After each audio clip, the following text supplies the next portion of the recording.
Hello and welcome to Creating Canon with your hosts AJ Hamilton and naive, clueless Parker. Yeah. What? There's a podcast? Huh? What? There's a bad guy? A bad guy! Oh no! Oh gosh! What's going on? I don't know why. A dart to my neck? I don't know why man. my Dean Cameron is so like, whoa, because he doesn't actually sound like that, but I feel He like doesn't. But that's the feeling that you get from him. Yeah, we're capturing the essence of Dean Cameron.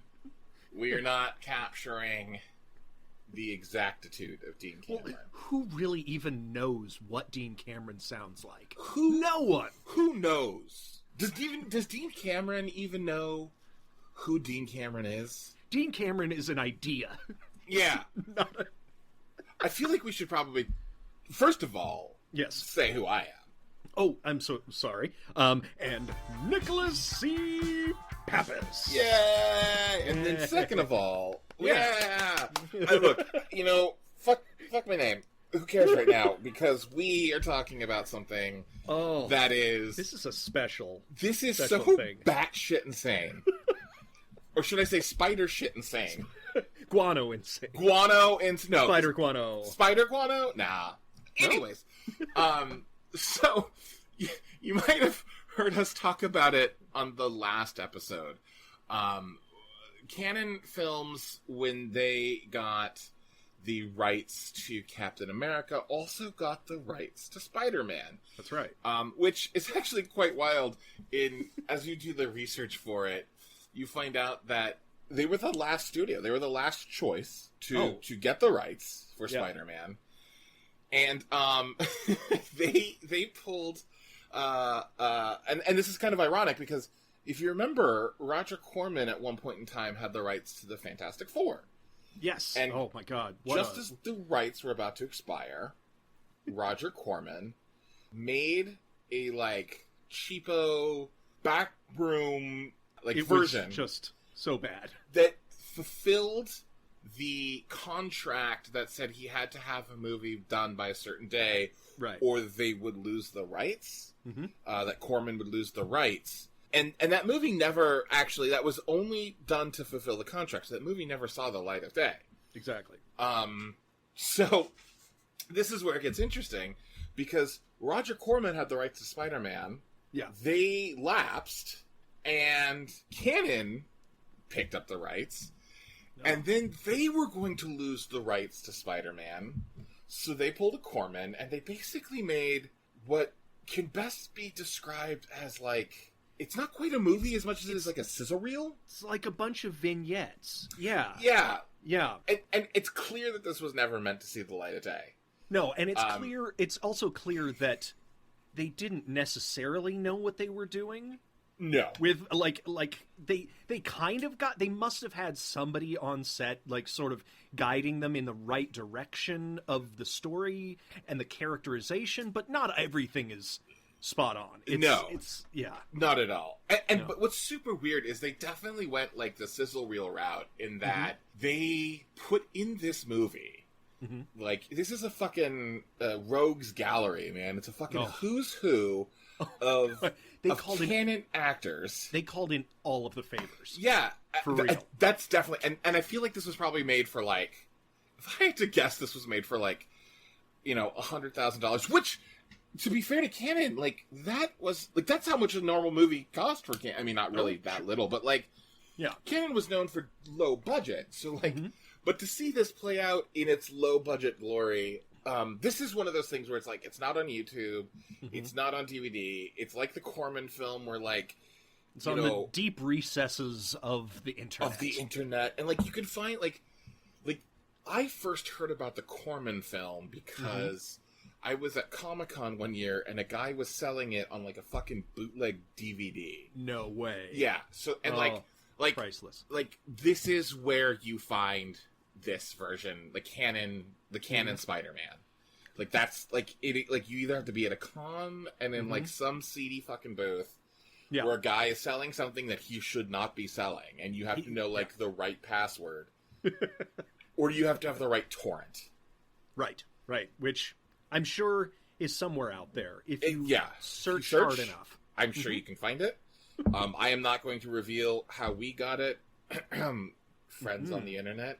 But it's this was it's everything that I wanted, was going to say hated. Wanted and expected it to be. Yeah, like it had to be this way. It was like, I can't believe.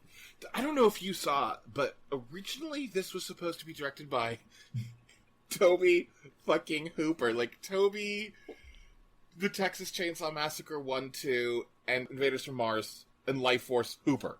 Well, I think here's the thing that was fascinating about that choice is you look at Sam Raimi's history. And that's actually true. And you think, oh, they were onto something. A horror director is gonna do well with this. But also, I had heard that the reason that they kind of wanted Toby Hooper is that Golan and Globus thought that it was a horror property, like a Wolfman property or something like that. Which explains the opening, where it's a fucking... we don't know this at the time, but it turns out that it's... You know what? We should actually go back for a second. We should go back for, like, a quick moment. Sure. This, first of all, it wasn't directed by Toby Hooper. It ended up being directed by Joseph Zito, who did Invasion USA and Missing in Action for the Go-Go Boys. And we've already kind of said that Dean Cameron played our Spider-Man. Yeah. But I didn't even do the opening. Oh my god, what is this? Right. Please tell us.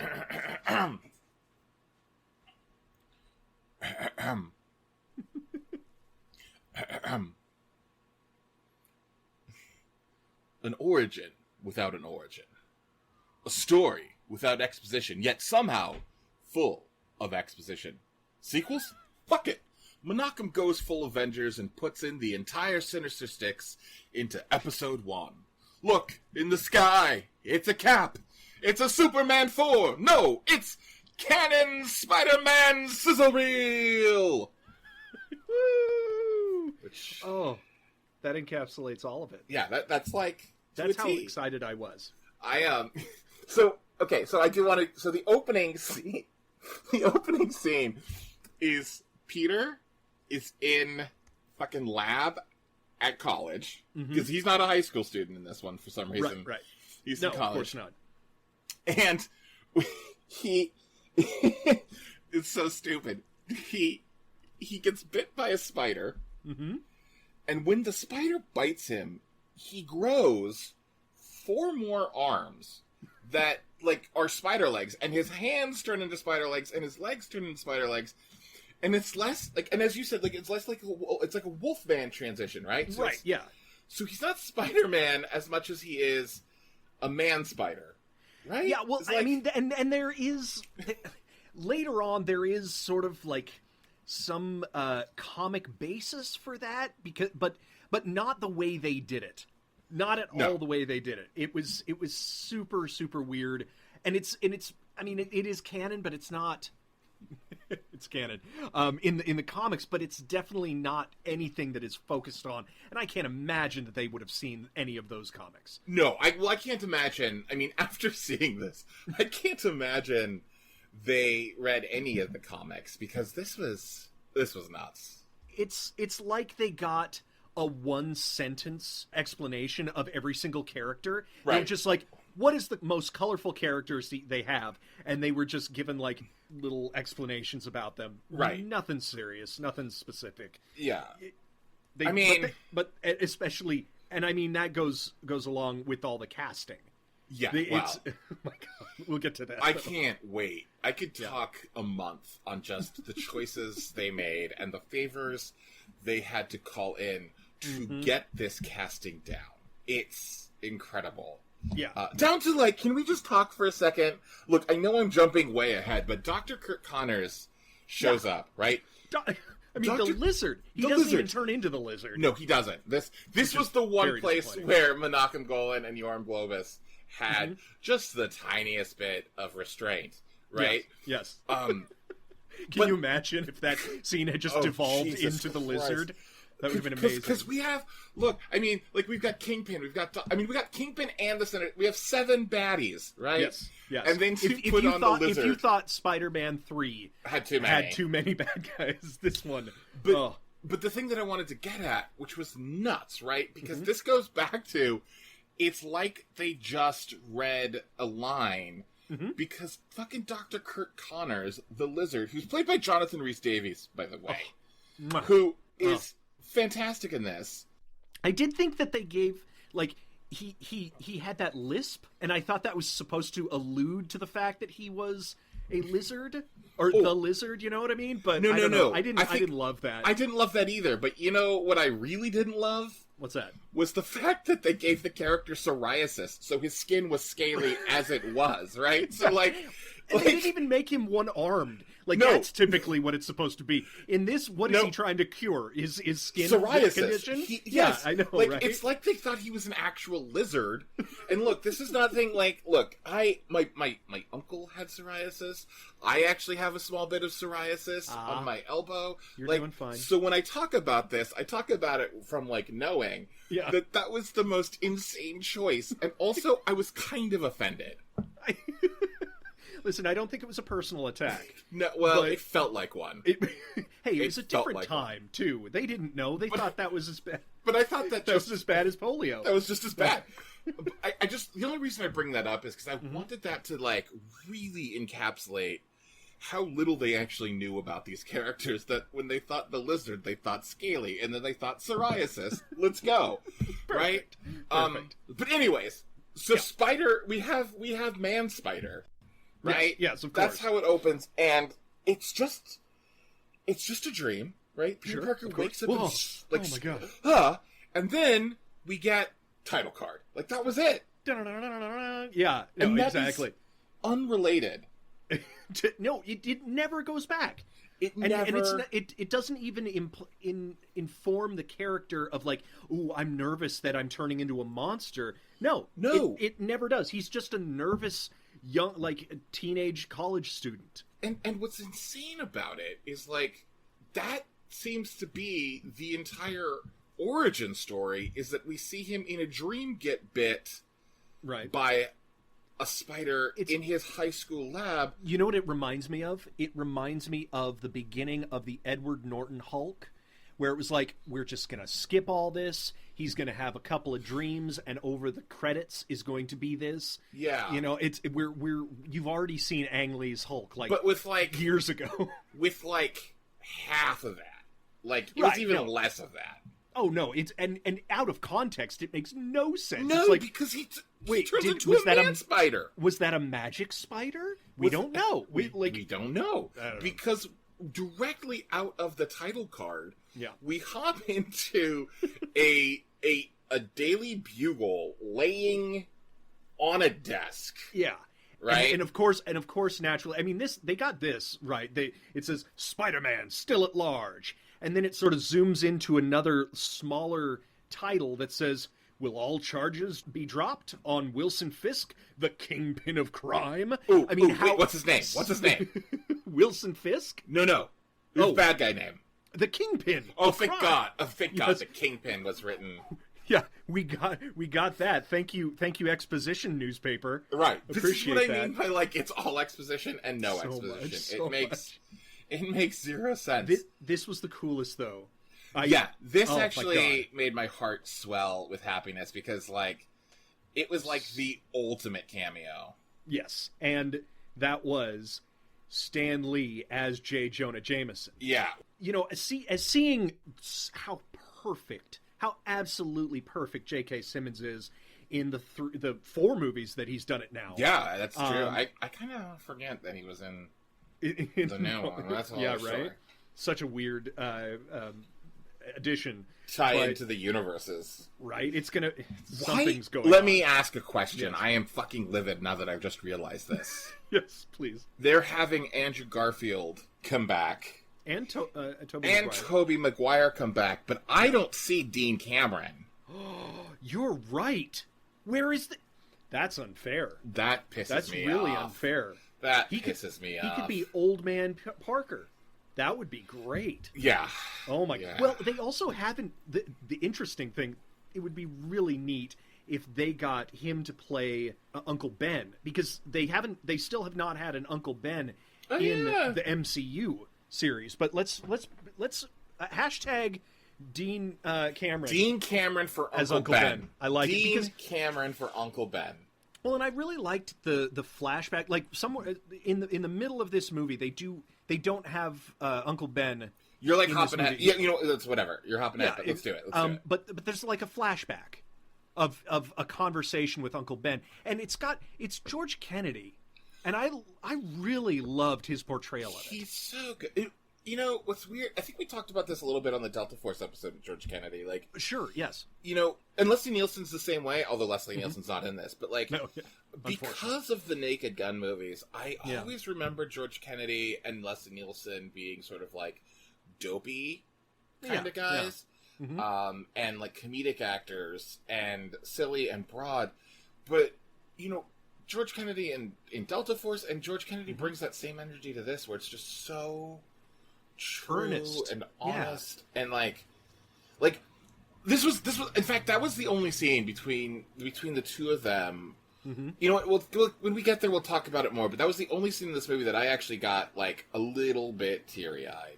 Absolutely, I felt like it was written by a different whoever wrote the rest of the movie. Yeah, that did not feel this was not the same. It was almost like it was improv by George Kennedy or something. Yeah, you know, honestly.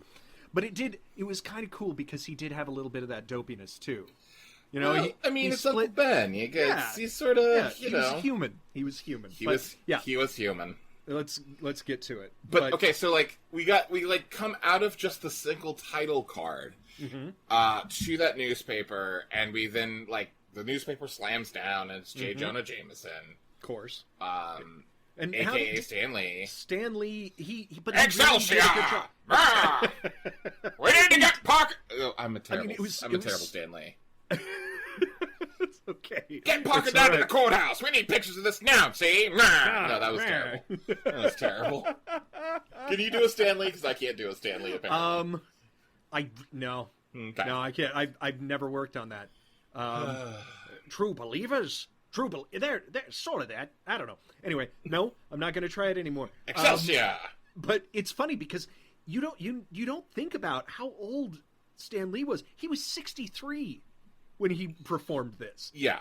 I mean, and this was his first cameo in a Marvel movie. Well, I have to crazy. say, you know, I don't mean to put this on you, but I just want to point out that we are further away in time from Tobey Maguire's Spider-Man than this movie was to Tobey Maguire's Spider-Man. Oh, no. Tobey Maguire's Spider-Man was only like 16 years or so after this.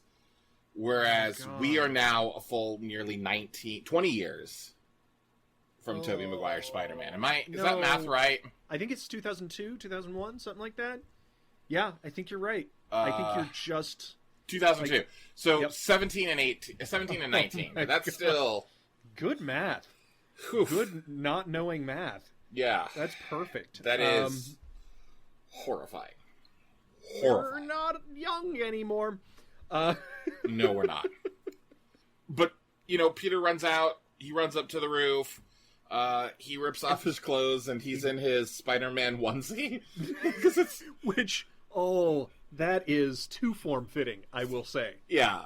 Oh, my God. Well, I think what happened, I'm 90% sure what happened here, was that they needed a Spider-Man costume. They didn't have the money for it. So they sent some poor costumer to, you know, a Target. A Halloween store, yeah. A Halloween store to buy a literal Spider-Man onesie for a child. And then tried to get a full-on adult Dean Cameron into a child's onesie. Well, it's the exact opposite problem that Miles Morales has in Into the Spider-Verse. Yes. Where Stan Lee actually says, don't worry, you'll grow into it. Yeah, but this one he's already grown out of it. Yeah, he's like, hey, Yikes. Spider-Man, whatever you do, don't bend over, you're going to split your pants. And also, don't get too close to kids. Yeah, oh yeah. My God. Oh, dear Lord. Oh, God. Fucking dancer's belt, man. Yeah, right. But at this point, we see the, the special effects of the webs. Yeah. Which was essentially just twine. Man, he was swinging on twine. And, I can't expect anything from... I don't think they actually did any After Effect type of special effects like I in said, this. It feels more... And this is exactly when it feels more like a sizzle reel than an actual movie. Yeah, it's like $5 million more and we'll make it look like an actual superhero movie. Yeah. This is like the stuff that you would see in one of the earlier Superman movies. Not the fourth installment that Cannon made. Yeah, and that's... where they were hurting for funding at that point. Yeah, and this is exactly... I'm wondering, because we couldn't find this, if this was in addition to being a way to keep the rights for Spider-Man. Yeah. I'm wondering if this was their way of trying to get foreign investors to sink more money into the movie, which feels like... If you were a foreign investor, would you have after seeing this? Well, that's what I was just going to get to. Is like, on one hand, you look at this cast. I mean, like, and we'll get to the rest of this cast in a second because, like, it's a fucking like I said, it's a rogues gallery, man. Right? Yeah. Like, but like, so like with the cast, sure, but then the lack of imagination in what the special effects. Are on screen. It's one of those things where it's like, I would have rather have them just been like, put a title card up that says like, special effects scene where Spider-Man goes to, because when we actually see it is just like you said, it's like Dean Cameron jumping from like level to level with twine. Well, he can't swing away. He can't swing away, Meryl. He can't swing off of a building. He swings to another part of the building and perches. He looks more like Tarzan going from tree to tree on vine to vine. Right, and like, where is this vine hanging from? You're in the middle of a city. Yeah, but it's fine. It works. You know what? Like, for what this was, it totally works. But he gets to the courthouse, and he sees Kingpin, played by fucking Bud Spencer. Oh. I am the Kingpin of the Spider-Man. I am the genie of the lamp. All right, like for being a kingpin of crime and for like being in charge of people, he mumbled everything. It was like I would imagine that he has one henchman every couple of days killed for being like, "What was that, boss?" And what? He's just like, "What? You understood me."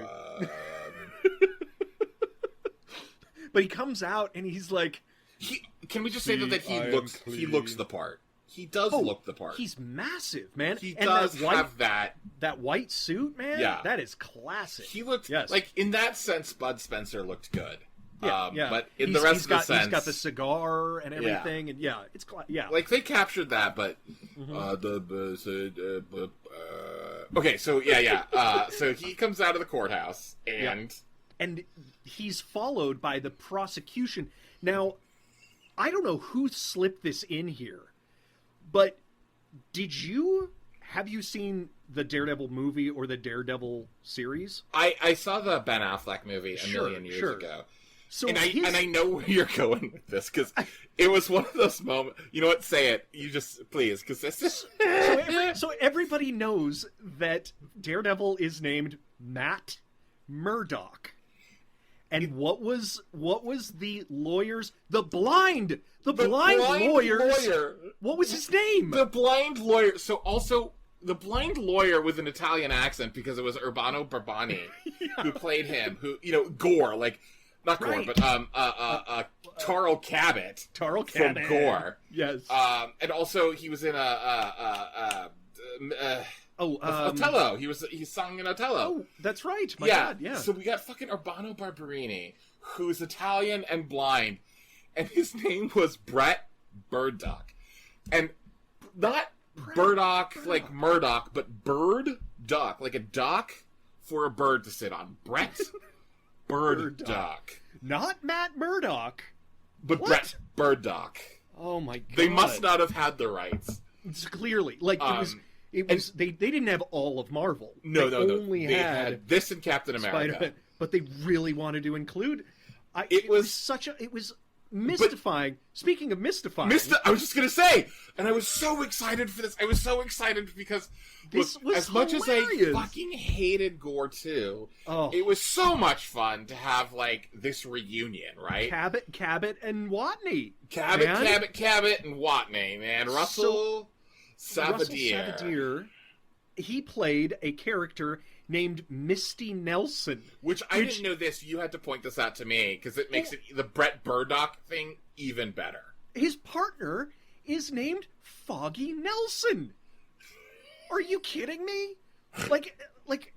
Well, we were talking before we started recording, and you said Misty Nelson sounds like a stripper name. I did, yeah. Or like a porn star, right? Like, right, hi, yeah. I'm Misty Nelson. Misty Nelson, but yeah. I was flummoxed. I seriously was flummoxed by these choices. And what's amazing is Brett. Yeah. Brett just is like, sometimes crime does pay. And he's so disappointed. He's like, oh God, Kingpin's getting away with it. Yeah. But and I guess they were trying to, like, the Daredevil and the Kingpin have an old, rivalry, feud, right? And yeah. I guess that's what they were trying to sort of portray here, and it does pay off later on. It does. It really does. And like inexplicably, for whatever reason, yeah, we have Brett Burdock. I can't get over it. I can't get over it. Oh my god. Urbano Barberini plays characters with dumb names, with Carl Cabot and Brett Burdock. He's like a fucking adult lawyer. Yeah. Right? And Peter shows up with his camera, because he somehow, like, he swings there as Spider-Man, then all of a sudden he's dressed as Peter Parker. Well, that always happened. Like, it's off screen, right, and somehow but it was so quick. Yeah, well, that was the thing, because like in others there seems to be time to do that, yeah, or right. like this, it was like it went from swinging, and like they're already walking out of the courthouse. And then then like he sort of just like walks in, Whoop. and inexplicably this lawyer and Peter Parker seem to be like close friends, because like they're just like they're having a conversation like they're old buddies. He's like, sometimes crime does pay, and Peter's like, yep, that's right, Mr. Burdock. Oh, what do you mean? Why? It's so unfair. Yeah. Somebody should do something about that Kingpin. God. Well, and we find out later. I mean, this is when Kingpin gets back to his point. Yeah, but when Kingpin gets back to his hideout, it's not even a hideout. He's a rich guy. He has like this big fancy apartment, which I have to feel like half of this was shot in Israel and half of this was shot in New York. If that was even New York. No way. This was no way it was New York. This was like like a tall building in Italy. Yeah, I mean, like, that's really what it was. It was like, maybe they snuck on, like, maybe they went to Universal Studios Hollywood. Oh, yeah. And, like, like, 3 people were on the ride, the tram ride, and then, like, somehow snuck off to Tuck and roll. Yeah, to, like, film, like, that moment of them on the steps, because it did not feel... Oh, God, no. Yeah. Really, yeah. But we find out in his big apartment that Spider-Man sort of like helped catch him or like get him in a crime. Like he was Kingpin's big apartment. Sorry. Yeah. Yes. In Kingpin's big Spider-Man apartment, goes back to school. Yeah. Spider-Man after that goes back to school. He's like, shoot, he's always late. I mean, that's not unique to this movie. But it just feels like he's always just so stressed out and so like, gotta get to the next thing. It's almost it's Dean Cameron basically did the White Rabbit from I'm late for a very important date. No time to say hello, Kingpin. I'm late.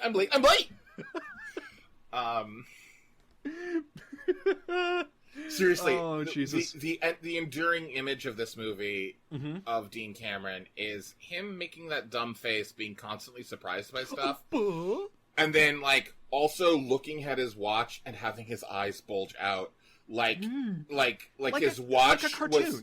I was gonna say like he was the wolf and his watch was like a beautiful lady.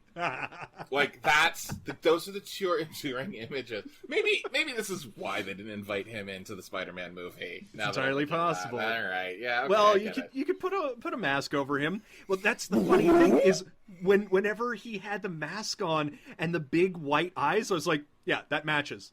That's like, that he still looks surprised. He still constantly is like, oh no. And did you find he was less quippy and more nervous? Like that's typically like what he felt like. I was kind of excited to see Dean Cameron because he was so fun in Rockula, which this was a little before Rockula. Right, yeah. This was right around the same time he filmed Summer School. But in both movies, there was like a real quippy, like fun, humorous aspect to it. Especially his character within the mirror in Yeah. Rockula. That was cool. Yeah. And he just sort of lacked that. And I think he was like leaning into like nerdy kid. Well, that's the thing that a lot of Spider-Man movies fall into. Spider-Man's movies. Spider-Mania movies fall into, especially like I feel like Tobey Maguire was so dour and he was like, I'm just a nerd who everything bad happens to. And the Spider-Man that I grew up with was like unendingly optimistic no matter what life threw at him. Like, yeah, he might get down and like Charlie Brown walk home, but like he's still got his science. He's still excited about life and still he's going to try to make it work. Do you think what's his butt? Current Spider-Man. Oh, Tom Holland? Yeah, he captures that a little bit, right? Tom Holland, yeah, he really does. I think Andrew Garfield was too cool and too just, I'm chill with whatever. Everything's fine for me. But no, I think Tom Holland hits that middle ground, definitely. But Dean Cameron. No. No. Anyways. Yeah, still fun, though. Still fun. More fun. So, anyways, we're at the Kingpin's apartment.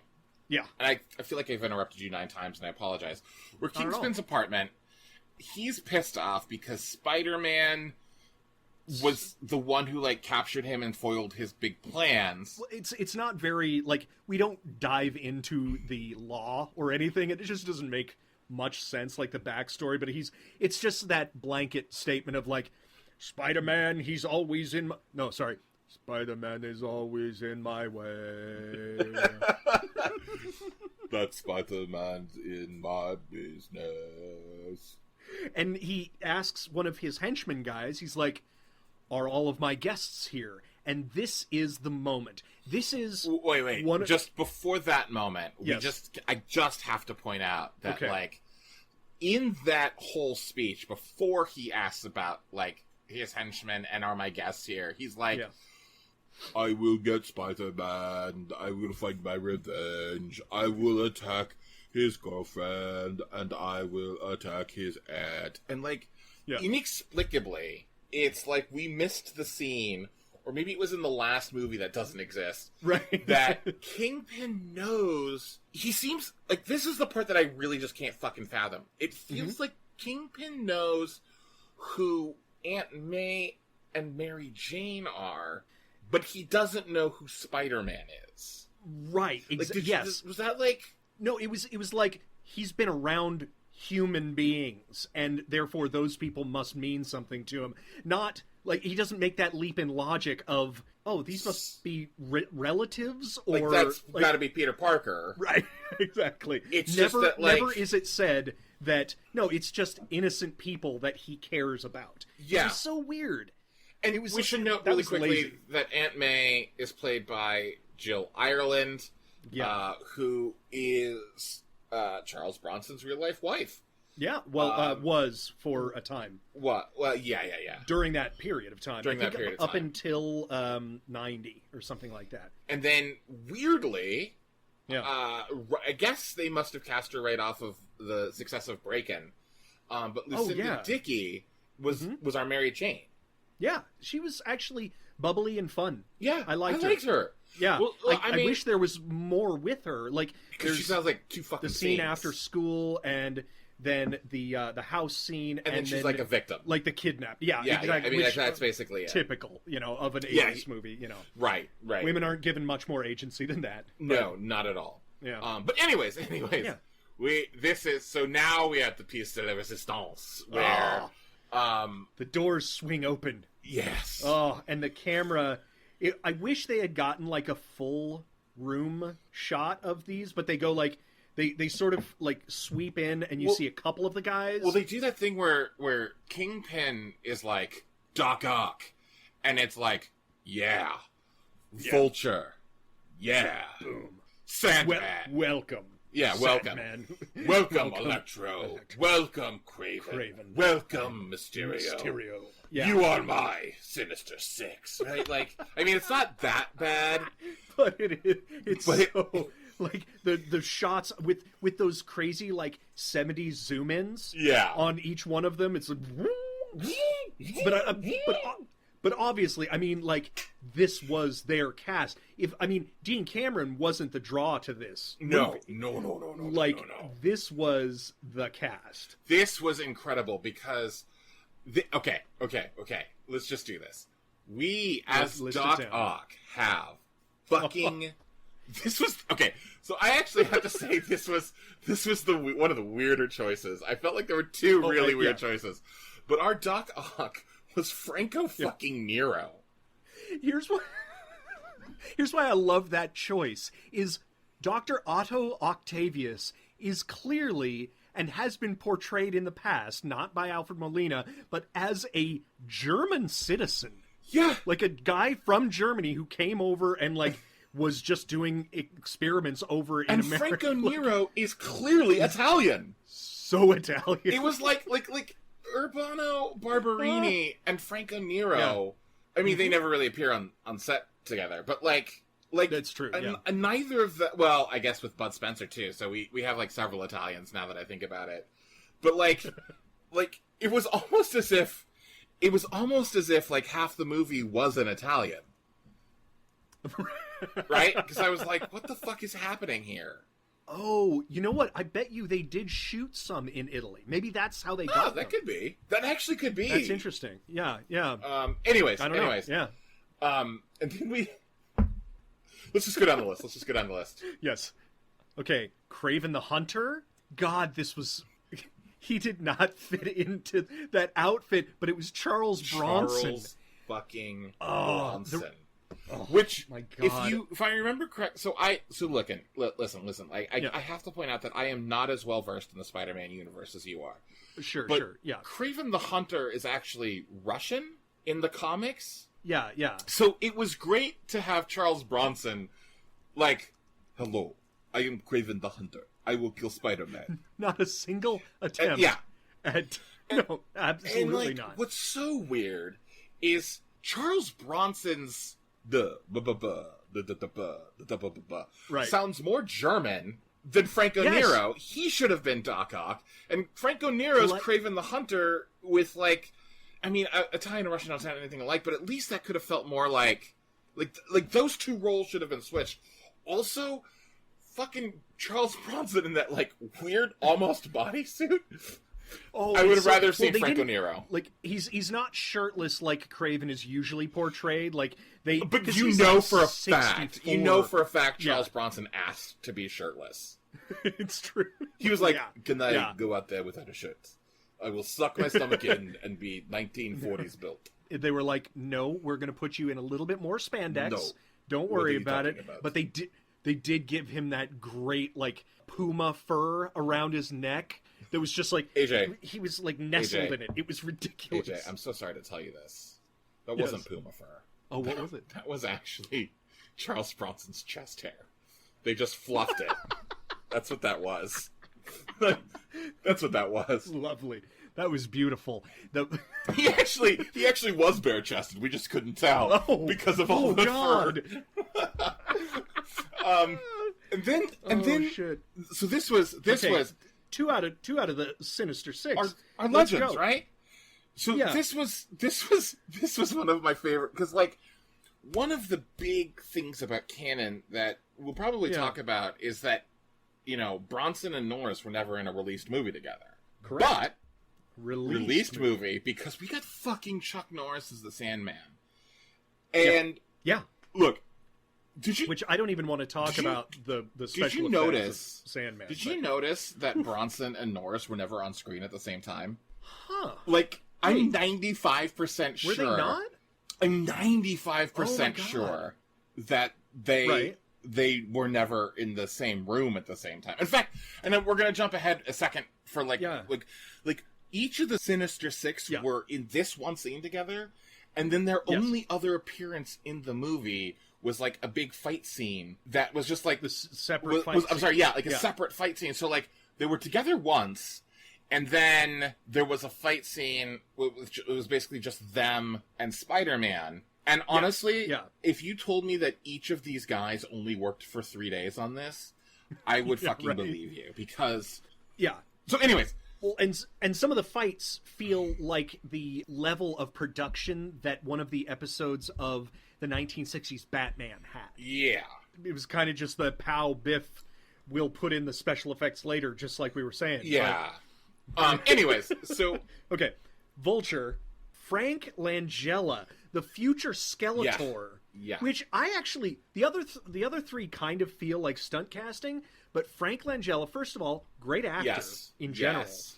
And second of all, he wasn't super old at the time, but he's always had that old-looking type of face, And Vulture is supposed to be an older fellow in this suit. It's not a great suit, but, And we'll talk about this when we actually do Masters of the Universe on the podcast, but, like, that was one of the things about Frank Langella's performance as Skeletor is, like, as batshit insane as that movie is, he fucking goes for it. Yes. And you can tell he's bringing that same energy here, right? Where it's like, Nero, Bronson, and Norris were all sort of like, the only reason I'm here is so I could make Death Wish 17. Yeah. Right? And Norris is Norris like... is just glaring constantly. This was the kind... So, Mysterio felt like the kind of casting that was one step short of brilliant. One step short of this is the dumbest thing I've ever seen. Well, funny enough, I would love to see a only Spider-Man and Mysterio movie and see where it could go. You know what I mean? Right. You mean like beyond the one that just came out? Beyond the one that came out. Talking about like with this particular actor, Richard Chamberlain and Dean Cameron against each other. Yeah, Richard Chamberlain was our Mysterio, and like he felt like he's got that like that charm that Mysterio is supposed to have. That almost like magician's thing going on. Exactly. Yeah. But he also, it was, and I think that's what was weird about it. It was like he's got that. Yeah. He's got a ton of that. But at the same time, he also felt like they could have easily just, speakerphoned him in. Oh my God. Yeah. I mean, well, in this scene, they had his fishbowl head off, but the rest of the scene, I'm pretty sure they did. I'm pretty sure when he was in the fight scene, that wasn't Richard Chamberlain. That was absolutely not him. He, like you say, he was probably on set the least. If you think about he might have been on there the same afternoon that Bronson was on set. Right, just not the morning that Norris was on set. Of course because, not. No. Never the twain shall meet. They were not on set because, like, that feels like they should have both been in the same shot. There's no way they were on set together. But you're right. I was just thinking about the editing of the room where all six of them are sitting. I don't think we have a master shot. We don't. Not of all six. No. But which is weird because like there are scenes of like Norris, Nero, Langella, Chamberlain, and Lynch. Oh, yeah. And there's also like a moment of like Bronson with the other four, but different. But corners. Never. But it was like they were on the same. Like they were on opposite sides of. Jesus. You know what it felt like? It's like two uber men at Thanksgiving, each demanding to have the head of the table. Yes. And like, no, I'm gonna cut the turkey. Well, that's what I was gonna say. It's like one side was like like one family was like, no, you're going to be at the head of the table. Don't worry. Everyone knows that you're the man. Yeah. And then they said the same exact thing to the other guy. And they both sat down at the head of the table thinking on the opposite sides, thinking that they were the head of the table. Well, and they both got a turkey to carve. And they both got a fucking Cornish game hen. And then to round out our Sinister Six, which is actually, if anyone rivals Langella as an incredible casting choice. Yeah. Dedication to the role, too. Dedication to the role. And look, we have Richard Lynch. Yes. Who goes on to be our bad guy in Invasion USA, but he was also in The Happy Hooker as Electro. Yeah. And this brings in Richard Lynch's unique physical look, where Richard Lynch tried to immolate himself at one point in time. So he's got sort of like a very scarred, almost waxy look to him. Sure, yeah. Which really fits Electro. Well, and it's interesting because later on in the comic books, like later on, Electro has a scarred face. Yeah. So it's almost like they predicted it. It's very, very odd, but like that's just some... Do you think that's one of those things where like the comics took in even less than prediction? Yeah. The comics actually just stole Richard Lynch's look. Like somebody who was writing it had seen this. Yeah, that would be wild. Yeah.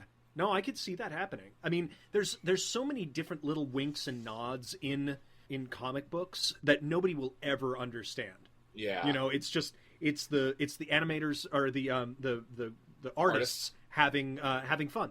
You know, it's kind of cool.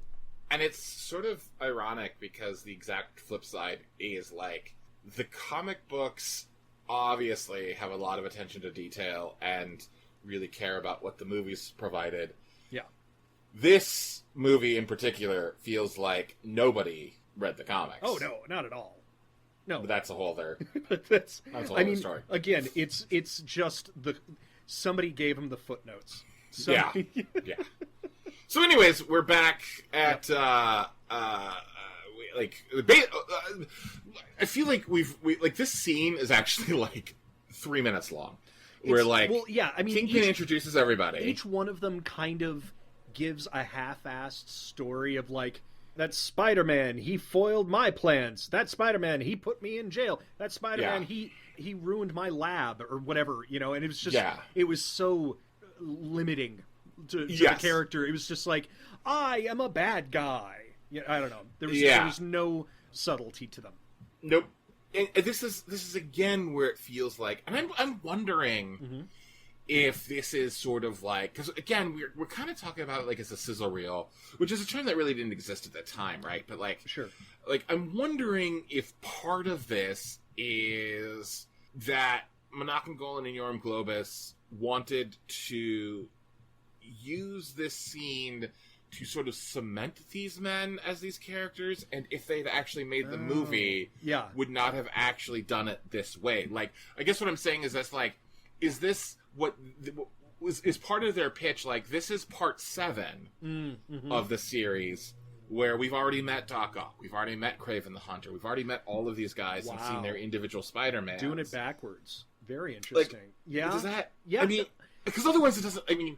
Well, it doesn't make sense. It's a fucking canon movie, but whatever. But that's almost giving them credit for essentially having the idea of the MCU. That's true. Layout, I'm thinking of like something that doesn't exist. In a way, this feels more like Justice League.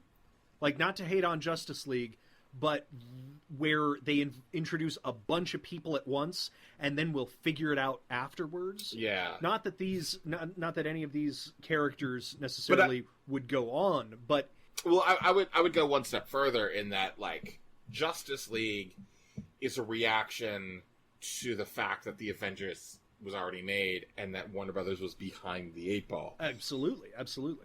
And this, in some ways, can't even be the Justice League because you would have to have the Avengers exist to have the forethought that I'm going to make 7 movies. Right, yeah. Whereas, like, the Cannon Boys, I'm giving them a lot of credit. Like, they were pretty influential in many ways, but I somehow doubt Menachem Golan had the forethought to make 7 Spider-Man movies. Where there were very few trilogies yet. I mean, there weren't even superhero movies at this time. No, that's true. Like, exactly. This predates Captain America. I mean, like, Mm-hmm. The superhero movies at this time were the Batman Superman. TV show And Superman. Superman. Right. I don't think But there's... not a lot. No. There's probably... I mean, look. I mean, I'm sure somebody would be like, you idiots. Blah, blah, blah, actually, yeah. But that would have been a massive undertaking and something that had never been done before. So Yeah. I feel like this was just throwing a bunch of colorful stuff at the wall. The superhero movie formula had not been invented yet, truly. You know? Yeah. And so they didn't know how many bad guys to have. They didn't know Oh. what kind of character development you should have or could have in a movie like this. That's actually really interesting, because I mean, like, in many ways, I've already been thinking about this sort of, like, through the lens of what we know as modern superheroes. Absolutely. But now that you bring that up, that's super fascinating, because, like, I thought that that's what this really lacked in many ways, was some of those, like, tropes of superhero movies, or, like, maybe not tropes, but, like, set points and like mile markers, that were not here, that I felt like really diminished the product. Yeah. But I'm actually, you know what? I guess I'm really being unfair in that, like, they're not there because they didn't exist at that moment. Right. In time. They weren't there to bite off of. Yeah, that's a great point. Yeah. Yeah. That's a really great point. Which then I guess goes one step further too, because, you know, at a certain point in time, these superhero movies now are made for people who are fans of the movie, right? Like when the Avengers comes out, the Avengers is made for people who are fans of the Avengers movies. Yes. And not necessarily for fans of the Avengers comic books. Sure. And that might be why this is lacking any form of exposition, is that this movie, they might have gone into it with the mindset of, well, they probably went into it with the mindset of, I read one comic book and that's all I need to know. Right. Yeah. But also that this movie is not for the average person. This movie is for people who are already fans of Spider-Man, who know all this history and backstory. Oh, could be. Could be. Yeah. I mean, I don't know how plugged in they were to comic book fans. Probably not. They weren't. Maybe they thought it was whatever. different. I mean, it didn't matter what you said. Plugged into blank. Yeah. Yeah, they weren't. Fair enough. Fair enough. Israel is the one thing. Yeah. And then, like, how to make movies for $3. That was the other thing that they were plugged into. Well, again, the tendencies, you bring up the tendencies of them. Was this a child's movie? Was this a kid's movie? Because there wasn't gratuitous nudity or really violence, I would say. No, the violence was cartoonish, right? Yeah. Like, in that sense. I guess, I mean, I'll put it this way. This was 100% a kid's movie. Sure.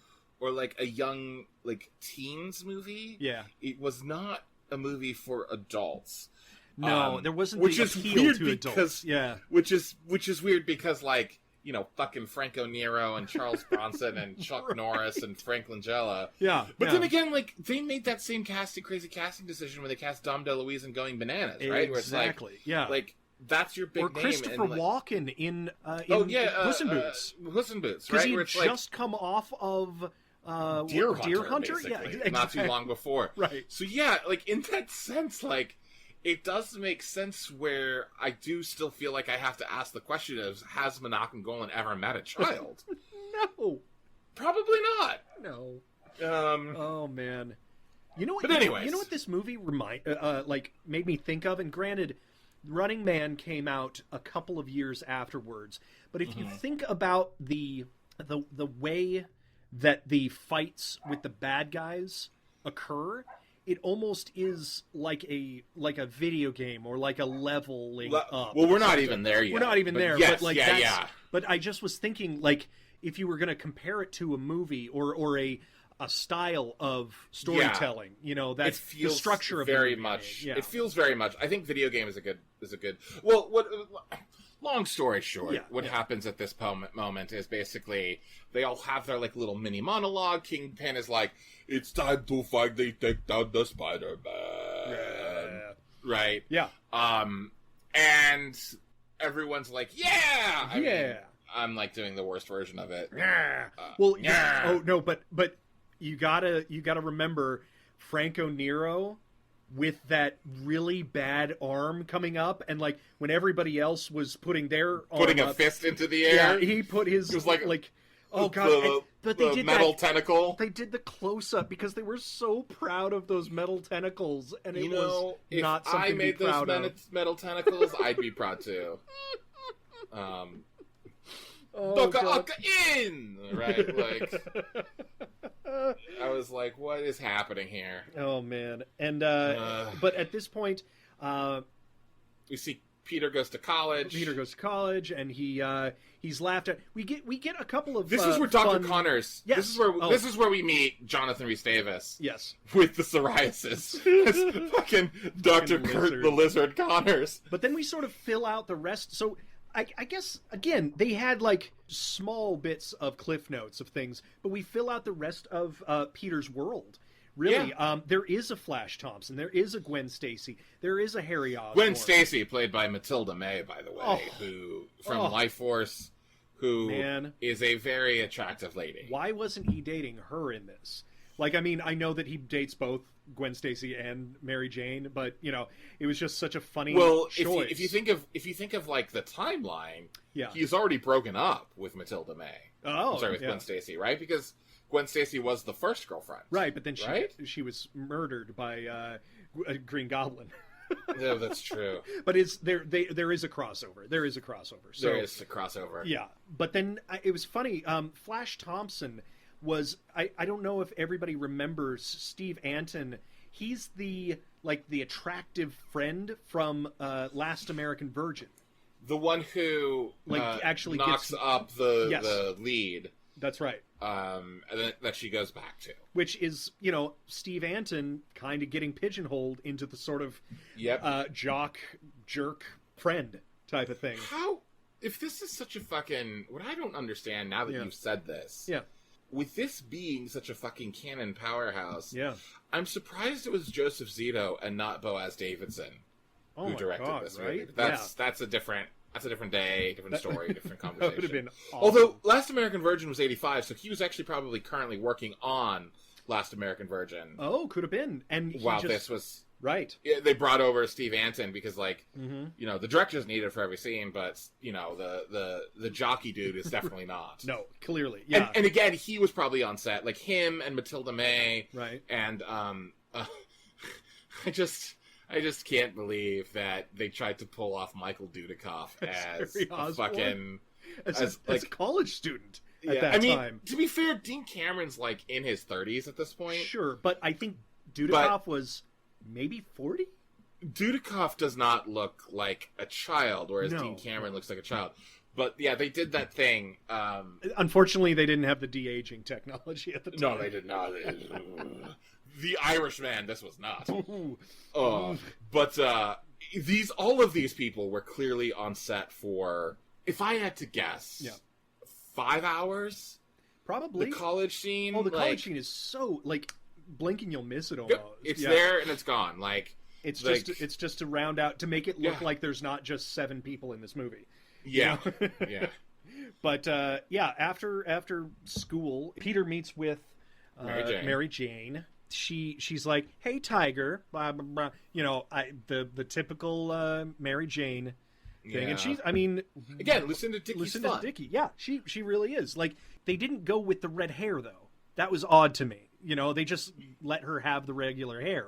That seems so that stands out so much. But they I mean, like, I'm guessing what's happened is this scene and her were like this I mean, when I say like Nero and Bronson and like all of these guys were on set for 3 days. Sure. This also feels like a moment where she has just come off a Break-In. Break-In 2 is, you gotta remember, Break-In 2 is written, directed, and edited and released like 6 months after Break-In. Yeah, and that I feel like this stuff is being shot on her off days of Break-In 2. Like, they're working with Boogaloo Shrimp they're working with, Shabadoo. Yeah. Over on the Breakin' 2 set, and they have her come over to film for, like, those 4 days. Like, Totally. that's what this whole thing felt like, consistently. She's like, can I have a bag over my head so we can just use a double, like, in the fight scenes? In the fight scenes. I don't want to have to, like, be on all the time. But this goes to why I think she has she's the brunette. She's not the redhead. Yeah, no, that is absolutely that. I mean, you could have splurged for a wig, but maybe it would have looked even worse. Who knows? $100 says they didn't even know she was a redhead. But anyway, apparently MJ knows that Peter is Spider-Man in this. Why? The same reason that Kingpin knows. Yeah, sure. Why not? They just know. Because that's what exists in this world. Yep. He goes around the corner, and I don't know. He's like, need a lift home? He goes around the corner and then comes out as Spider-Man, picks her up, and then mercifully, we don't see him try to swing off with her. No. Like, that would have been so bad. Well, they shot that scene. He just dropped her every single time. That was in the outtakes. Gosh, sorry. Oh, boy. Oh, man. Like, they then swing back to Aunt May's house. He drops her off, then, like, runs around the corner, runs back. I thought it was almost like a comedic thing that he changed so quickly. Maybe it was intentional. Maybe it was supposed to be funny. Yeah. It was really... The thing that I can't wrap my head around, and please, AJ, explain this to me, because what happens is they do that thing where he sort of swings her in, right, to Aunt May's apartment, and then he sort of, like, changes. But then they do that thing where, like, they do a reveal that the Vulture has been watching from across the street. Yes, exactly. And the Vulture has this look on his face where he's like, I know who Spider-Man is, and I know who's important to him. Yeah. But Kingpin has already known that Mary Jane and May are important to him. So it's one of those moments where you're like, wait, why is this a reveal to the Vulture? Did Kingpin just not tell everybody?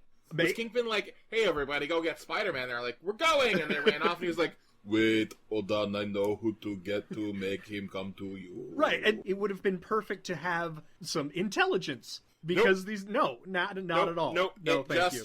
It just was like it established, and then he like found out information that I don't know. It was again top-notch writing, top-notch order of logic. The logic of that beat was brilliant. Whatever. At this point, this is where it sort of just ramps into the meat of the movie.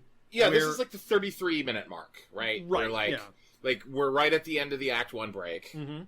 And this is great. The Karate dart that goes in Peter's neck. Oh no. And then it zooms out and it's fucking Bronson. I shot the Karate dart into his neck. Comrade. I wish they would have included Comrade, just because I'll say the word, but I will not do the accent. No way. I am not one of those fucking Reds. I'm surprised they didn't, like... And I will not play a communist in any chance, in any way. I'm surprised... I am Charles Bronson, American hero. I'm surprised they didn't just let him have his 6-shooter. They still gave him his Craven's rifle, but I was absolutely floored that they didn't just use one of the Death Wish guns. That would have been so good and so meta. I am Paul Kersey, the hunter. I mean, Paul Craven, the hunter. I mean, comrade. All hail Stalin. Comrade. Is this right? I am not reshooting it. Fuck you. Jill and I are done. Jill and I... Oh, that's right! Because, oh my god, I didn't even think about this. I didn't even think about this. Yeah, so basically what happens is fucking, like, Spider-Man wakes up and there is a note that is left for him by fucking Craven that basically says, I'm at the New York Zoo. Right. If you want to save your family Yep. and the lawyers Right. come Yeah, because to me. the lawyers are apparently part of his Yeah. kidnapped group. Yeah, well, Brett Burdock and Misty Nelson. Who, at this, I mean, like, in theory, Yeah. I need to point out that at this point, Brett Burdock is in theory Daredevil, right? Yeah. Well, I mean, and I say that because of a reveal that happens at the end of the movie, which Right. we are going to. Oh. Let's just hold on to that. Yeah. Let's Absolutely. hold on to that. Because what the fuck? Oh my god. So at this point is where is like Spider-Man's like, oh no, I got my friend, the bad guys. Oh god, my friends are in trouble. Oh god, oh no. Oh, gee well, willikers. Where will I ever get the strength? What am I gonna do? And it's not at all like one of those things where well, it's interesting because this is sort of based on, in a very broad way, the 1964. It's based on the Broadway play Spider-Man Turn Off the Dark. Spider-Man Turn Off the Dark. That's By absolutely Julie right. Taymor and Bono and the Edge. So many people broke their wrists Oh, on this Lord. production. It's actually based on a 1964 comic. It's the Spider-Man annual of that year, which was, I think, the first appearance of the Sinister Six. Interesting. And in that comic book, they all attack him separately. And I never understood that because it's like, if you've got 6 bad guys... Listen, we have all been defeated by Spider-Man individually. So rather than fight together as a team, let's take him on one by one. individually. And maybe we'll tire him out eventually. And maybe by the time he gets to the last one of us, he will be sleepy. Which, they've already taken him out. They already fucking shot him. That's the weirdest thing about movies where, the change from the first to the second act, it's always like something where they probably could have murdered him. They should have. Right? So I didn't have to sit through the next 1 hour of nothing. Hey, listen, that zoo scene was so entertaining. Well, before the zoo scene, we should actually, Oh. before the zoo scene, we need to talk about, Peter's like, oh god, what am I gonna do? Blah, blah, blah, blah, blah, blah. And it's like it's like the Force happens. Mm-hmm. And this is where George Kennedy comes in as Uncle Ben in this flashback. Yes, that's right. Where, he basically says to Peter, when you were born, your father told me that you were destined for great things. Mm-hmm. And that he just knew, and I'm paraphrasing here. Yeah, of course. He just knew that you were destined for great things. And he, meaning the father, may not live to see it. Mm-hmm. But he, Uncle Ben, would make sure that great things could happen. Mm-hmm. And this is your moment, Peter. Mm. This is your moment. And most of that was paraphrased until this is your moment, Peter, which, I don't know, just George Kennedy's delivery of that beat was... Yeah. It just has that gravitas. Yeah. And this was Dean Cameron's finest moment of acting as well. Yeah. In that it felt like he was taking it on, right? Like he was taking on that moment. Well, and he got up after that scene, and he was like, I mean, there's moments later on that sort of belie it, but he was a new man. He was stronger. Yeah. He was ready to take those guys on. It's one of those beats where, like, that was the beat in the movie where I was like, oh, was that your audition scene? Because that was the moment you felt like Spider-Man. That's what you worked on the most. Yeah. No, the one thing about it was there was no context for Uncle Ben. They had to put the exposition into the flashback, which was so clunky. But he was like, gosh, Uncle Ben, like, I wish you were still around. I wish you hadn't died. But it's not an origin story, so it doesn't get that whole. That's the first act of the whole movie. So, and it's weird that we keep calling it a flashback because and this was a problem with the writing because it was sort of like it's like he's living in a flashback. It was super weird. Yeah, right? That's exactly what I was going to get at, right? Because it was like half flashback where it felt like this was all stuff Uncle Ben. Like it felt like most of the conversation was a moment back in time with Uncle Ben, where he was first figuring out who he was, and then it was like Uncle Ben was talking to him now in this moment. So it was sort of like a flashback and a ghost at the same time. I mean, it's useful for storytelling devices, but it's also very confusing. It's fucking clear as mud, right? Like that's what that was. But at this point, so now we're at the zoo scene with Craven, and I didn't realize this until just this moment that we have fucking Charles Bronson as Craven the Hunter, right? Fighting like he basically in typical monologue form is like, we each have something very important to you. Like, and the logic of it is like, how about just none of you have them? Put them, or they're all together. Or they're all together, yes. Again, right? Like, why not? With all the Sinister Six. Yes. But no. Because basically, Craven has Aunt May. Yes. Right? Who, and again, this is, I was saying, Charles Bronson and Jill Ireland. Jill Ireland. It makes sense. Right? It's like, it makes total sense. We won't do it unless we can be on set together. This will be our vacation to Israel, right? Because this is where it was obviously shot. Clearly. Because it was not the Central Park Zoo. Yeah, I mean? No. It was an Israeli zoo. Yeah. And I'm pretty sure Jill Ireland was actually in a cage with those monkeys that you were talking about. And I am not sure that those monkeys were trained. And I think Jill Ireland's life might have actually been in the hands of those monkeys. Because they're just like, hey, have a bunch of bananas on you, and you'll be fine. Yeah. It's going to be okay. Just talk to them. They're known to be a very kind species of animal. Yeah, they don't bite anyone's face off. No, ever. well, those are chimps, but that's a whole story. That's true. That's true. But still, it was. It was harrowing, and her amongst the monkeys was more harrowing than the fight between a 64-year-old Bronson in spandex and Dean Cameron. Listen, I did like the quips that he was making. You know, those were sort of starting to feel like a comic book? Like a comic book. Yeah, like what was your favorite? What was your favorite Craven quip? Quit monkeying around. That was a good one. That was probably my favorite thing. And the greatest my favorite was when Dean Cameron Spider-Man does the whole like, hey, look over there, and Craven turns. This was a long setup to get to the quip. Craven turns, and Spider-Man punches him in the face, and Craven looks him in the eye and goes, "Hey, don't be a cheetah." Right? Because he was cheating in the fight. Don't be a cheetah. Which I don't think we even see a cheetah.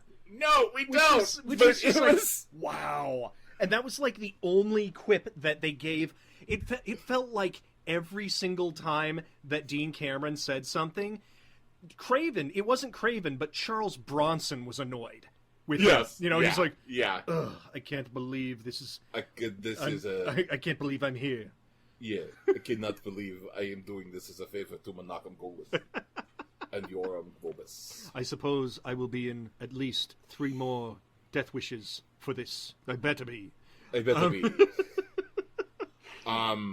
I mean, I get this at this point, like, each of these fights, like, this is the insane part, is each of these fights / monologue sections last somewhere between 5 and 10 minutes, right?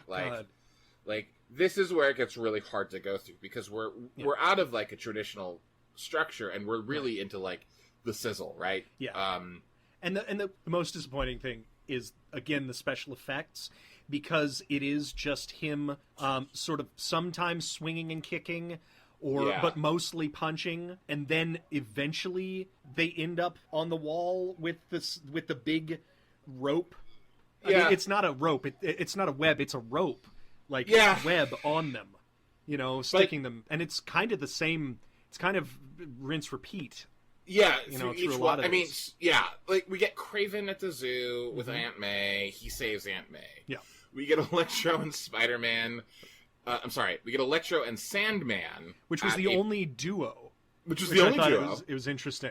Which was weird that the duo was saving Misty Nelson, right? Not like MJ, right? Like, yeah. You'd think they would have the duo at like the big Ba-ba! But nope. Yeah, It's just fucking Misty. But I do think they were the ones that had the least idea about how to use them, you know? Yeah. How do you use Electro's powers and Sandman's powers? And it was just a bunch of throwing sand at him and like the bzzz sounding thing. My favorite part, actually, though, because this part I actually thought was really fucking clever. It was not filmed particularly well, but it was the way Spider-Man eventually defeated these two. Right. Was as Electro was throwing the electricity, he pulled out like basically a mirror, which was weird because it's at a fucking power plant, right? Right. Where do you get a mirror? Where do you get like a mirror? Right. And he deflected the lightning bolt off of the mirror to hit Sandman, and it turned Sandman into glass. That was sick. Yeah, that looked really fucking dumb. Rad. It looked dumb, but like the idea of that is like, really fucking rad. Chemistry, you know? That's, yeah, absolutely. And then he just basically dumped water on Electro to put him out, right? And then that was it. And he just like escapes into the Misty energy, whatever. Yeah, and where was he putting them? You know, I don't know if he was like going somewhere in between these fights, but like the people Spider-Man like taking like Aunt Aunt May or May Misty didn't come with him, and he wasn't there to protect them. So where was he taking them? I'll throw out there too. Like, did he just leave Craven attached to a wall, or I think so. Probably. Sandman was pretty clear. He was just a piece of glass. He was done. Yeah, exactly. And Electro. I'm assuming they would like knock him over and break him into a million pieces, and then he becomes sand again. Oh, Glassman? No, I'm kidding. That works. That'd be fun. We get Vulture. Sure. At a scrapyard. And he saves Brett. Yep. There's a lot of jumping and attempting to glide. But his wings just are not doing it for me. Any favorite moments in that section? Well, yes, that time that Spider-Man throws the clearly like styrofoam engine at Vulture. That was good thing they're in a scrapyard. Oh God, it was so like everything else in the scrapyard. It's a real scrapyard that they're shooting in, but like the props that they touch are just or like rubber and styrofoam. Exactly. Yeah, they're comical. Yeah, he brings the Vulture down. Now I do like the next one, Mysterio in the Funhouse. That was really good, and this is to save MJ. Yeah. And when Spider-Man first it all culminates in the Hall of Mirrors, right? Where there's like 100 MJs. Yeah. Which we've seen before. Yeah. Right? Yeah. Like you've seen that in movies before, but I don't know if this is Dean Cameron. I don't know if this is Lucinda Dickey, or if this is Richard Chamberlain, or whatever. Right. But like, I think they really like heightened this moment and like what the real fear and panic of being in a Hall of Mirrors and not knowing what is the true image and what is the fake image. And the echoey voice of Richard Chamberlain was very intimidating. You know, it's not knowing where he is and what he could do to you. You know. Yeah. I wish they were higher stakes than a 60s Batman villain, you know what I mean? But, like, totally. It's understandable, again, that he's not going to just, you know, shoot a bunch of bullets at Spider-Man and just kill him. You right. know? But, yeah. But, again, also, something that they never do, right, is the spider sense. They never have him really have the spider sense. No, they don't. You know, even though this would have been perfect time to use it. Perfect. Right. Well, what they did do that I thought was really kind of... Well, also, too, I just want to point out that he's Spider-Man, and now that I'm thinking about it, he could have just, like, you know, shot up into the air and looked from above. Right. To see what was... shot webs against the mirrors. The mirrors. But no, they don't do that. Wait. What if Mysterio's funhouse was supposed to be before Electro and Sandman, and that's where he got the mirror from? Now, that would have actually made sense story-wise. Yeah. But in editing, that did not happen. Clearly not. Also, like, too, what the problem with that is, like, MJ has to be the last person saved. Absolutely. Not fucking Misty Nelson. Right? Like, there's your other issue. Absolutely. But absolutely. What I did enjoy about this movie, and what I've always thought about in any of those, like, Hall of Mirror things, is, well... There are the Hall of Mirrors where it feels like the mirrors are attached to, like, a wall. Mm-hmm. But this was one of the ones where it looked like the mirrors were, like, semi-freestanding. And I did enjoy the fact that he just sort of, like, he, being Spider-Man, pushed them over. Yeah, yes. And that's how he started eliminating. Yeah. But then again, I started thinking about, like, what if he accidentally pushed one over onto MJ and shattered on her and just sliced her to ribbons? Yeah. But we're not going to talk about that. We could say that it's the unrealized spider sense. Yeah, but, that whatever. could be. That's what it was. They never mention it, though. Never said a thing. It's just logical. Yeah. And then our big bad. Yeah. He's now saved the 4 people who've been kidnapped, and it's like, yay, we did it! And MJ is like, no, what you don't understand is that they've put a bomb in the college, and it's going to kill all of our friends. Exactly. And Doc, I thought we were going to see Connors again. Nope. It's a different Doc. It's Doc Ock. Yep, it's Doc Ock. At a science facility in the college. Yeah, which is weird because it's technically Kurt Connors' science facility. Uh-huh. But Doc Ock is there. Sure. I mean, don't ask questions, shut your fucking mouth. We had access to this place again. We had it for 2 days. And I guess we needed to put everyone else that he knew in jeopardy because this is technically where they're all there. Yeah, and they're like, "Oh, we're going to make Spider-Man's life miserable." That seems like the goal rather than killing Spider-Man? We're gonna make Spider-Man so sad he doesn't want to fight crime, right, rather than just take out Spider-Man. Just murder him. Yeah, let's murder 70 people rather than just the one. Yeah, which we could have easily done when we shot him with a dart in the neck. Yes, right.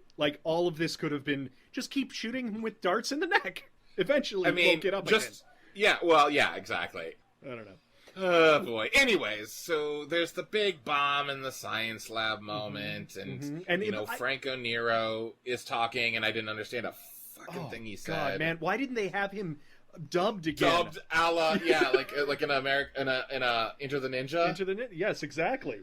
Oh, that would have been perfect. And I wouldn't have complained this time, because honestly, what was he saying? And again, the puppetry of the arms, he never uses them for anything. It was just there because he's Doc Ock, right? Yeah, I mean, yeah. There was that close-up where he did wrap around Spider-Man's neck. Yeah. But that was just, the one-time thing. I mean, they didn't use him well, especially being such a good bad guy.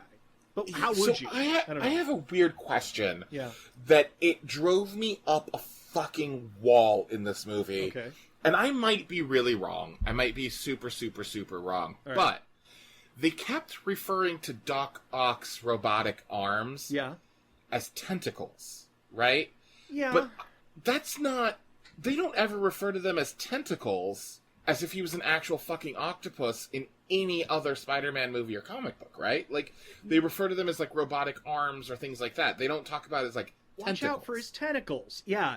No, it felt like they were taking the Dr. Octopus thing way too seriously. Yes, right? yes. But so that's not my imagination. That's an actual weird thing. Right. It doesn't feel like... Well, they've been called a lot of different things. You're right. But they are typically arms or additional... Yeah. Like in the comic book... or not in the comic book... In the video game, the most recent video game that came out... It's great, by the way. Such a good portrayal of all of the bad guys. And they do end up having a Sinister Six moment. Each one a different level? Yes, until they all team up together. Oh. They do quite well. That's going to be awesome when this happens in this movie. No. I don't want to... I shouldn't have raised your hopes. Oh, that didn't... Does it happen? Never happens. In this movie? Never happens. They are never on screen together in any significant way.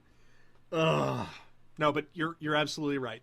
They're more arms. They're mentally controlled arms for experiments rather than it's just coincidental that he has 8 limbs at that right. point, Well, I just if I had $1 for every time fucking Steve Anton, fucking Flash Thompson was like, watch out for his tentacles. Yeah, his tentacles. Jump over his tentacles. Tentacles. His genitals. No, tentacles. Jump tentacles. over his tentacles. Jump over his genitals. Is that like jellicles? Jellicles. Jellicle cats. Tentacle cats. Duck. Tentacle cats. Jellicle duck. Jellicle tentacles. Holy shit. He of course defeats Dr. Octopus. Ties up the tentacles. Ties up the tentacles, and then the bomb is counting down. Oh no, is he going to save everybody? I do think that was the one time that I really enjoyed the physicality of Spider-Man in this, when he jumped up on the bomb, and that was clearly not Dean Cameron. That was his stunt double, And I think it was Scott Leva. Scott Leva. Very nice. Scott Leva. Good physicality there, where he was crouched on the bomb and deactivating the bomb. I really enjoyed that part of it. It was the one time in Amazing Spider-Man with Andrew Garfield, there's a great moment where he jumps and there's a light behind him, and he has his legs out to the side and webs to the front. That was very classical Spider-Man pose, and that was the closest that they really could get. It was like somebody came to Joseph Zito on the last day of shooting, and they were like, "Did you know that this was a comic book and this is what he looks like?" And they were all like, "No, oh shit, okay, let's put it in there. Yep, let's do it. We still got the bomb thing to shoot. Yeah, he'll have to be on top of a bomb. Yeah, it's logical. But of course, that's actually right, because that scene looked good, but it makes no sense that he's standing on top of a bomb trying to defuse it. Probably wouldn't want to be there. Also, too, he could have just picked up the bomb and brought it away from danger, rather than like, oh no, we're gonna count down. Three, 2. You gotta do it, and it was of course at like 1 second left that he figures out the bomb. Typically, I mean, that is one of those like cliche things in it, but that's just any action movie. And then of course, we have Dudikoff as Harry Osborn look at everyone else and go, "Oh, Peter would have loved this." Like, Peter's not here, and it's just that moment. Wink to the camera. Secret identities. That's kind of why getting rid of secret identities in the MCU has been kind of fascinating. Dealing with the fallout of not having secret identities. I don't know. Well, and then we don't have to go through unbearable lines like that. Oh yeah. Well, yeah.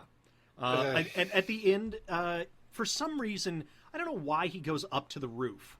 It's like his exit. Or because he needs to get higher to swing away. Well, because he needs to see Kingpin.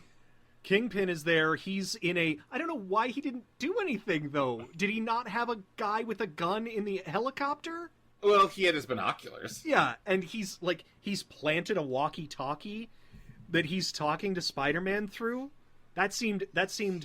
I see you have defeated my Sinister Six, but know that I will have my revenge.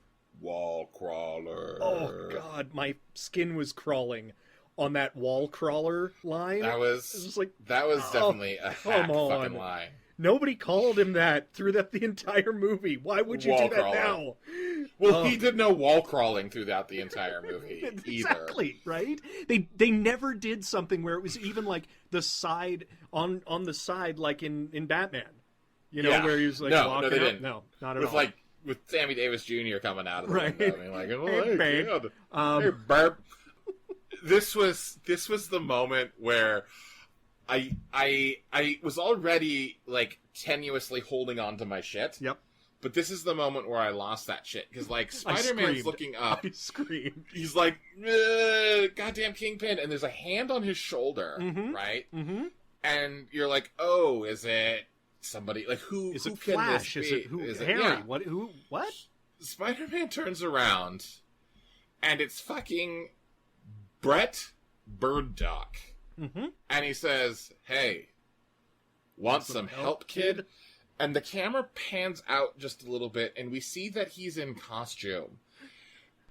And Spider-Man says to him, "Oh my god, fearless demon, let's go." It's fearless You had to explain this to me, because I was like, who's the fearless demon?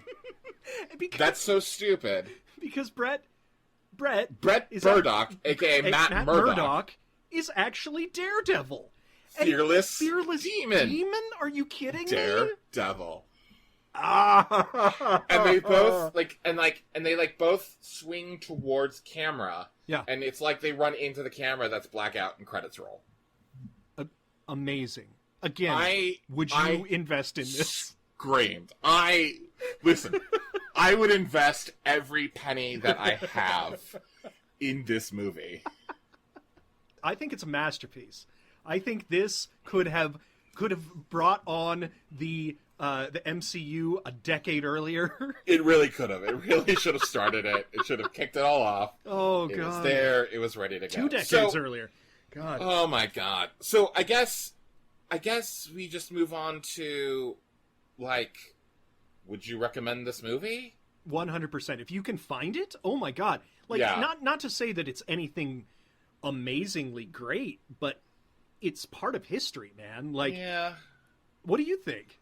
I would have to say I would recommend this movie. Yeah. But you're not going to find it because guess what? April Fools! This movie doesn't exist. It does not exist. All of that came from our dumb brains. That all came from our dumb brains. Oh. It is true that Spider-Man was a canon property, that they were going to talk about making a Spider-Man movie. Yep. In fact, it was going to be directed by Albert Pune. Yep, at one point. Yeah. Well, it is true that it was going to be directed by Tobe Hooper, and it is true that Joseph Zito was the next person, and then finally Albert Pune. Oh. And then James Cameron, which is a whole other story. But that would have been not even canon. That was after Canon lost the rights to it. But no, that was with Menachem Golan. Oh, that was with Menachem Golan while he was at 21st Century Film Corps. Oh, right. So, this all being said, thanks for taking this journey with us. Oh. We are going to be back next week because we did actually get our hands on the script for Spider-Man that was written for Canon Films. This is no joke. All of everything we've done before this was an April Fool's joke. Yeah. And it had nothing to do with that script. It had nothing to do with that script. We just completely made it up. Yeah.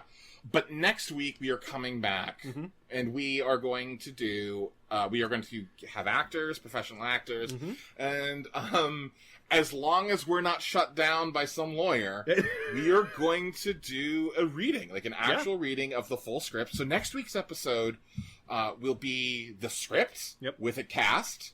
A reading, and then the week after that we will do sort of a review of the script. Yeah, like what it could have been, rather than us doing this, just babbling about. God, AJ, that was fun. That felt real to me.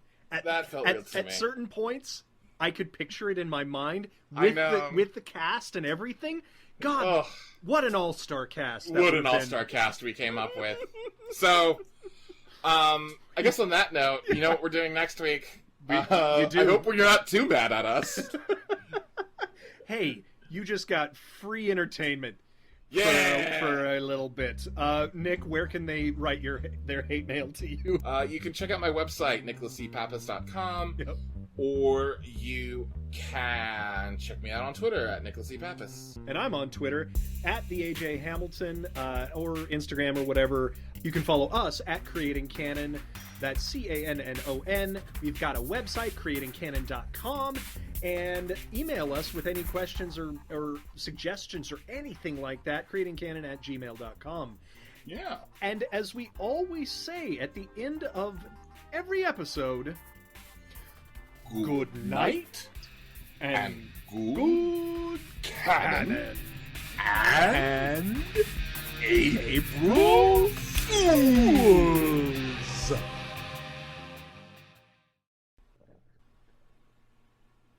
AJ, that was a more coherent episode than anything we've ever done. Cheetah?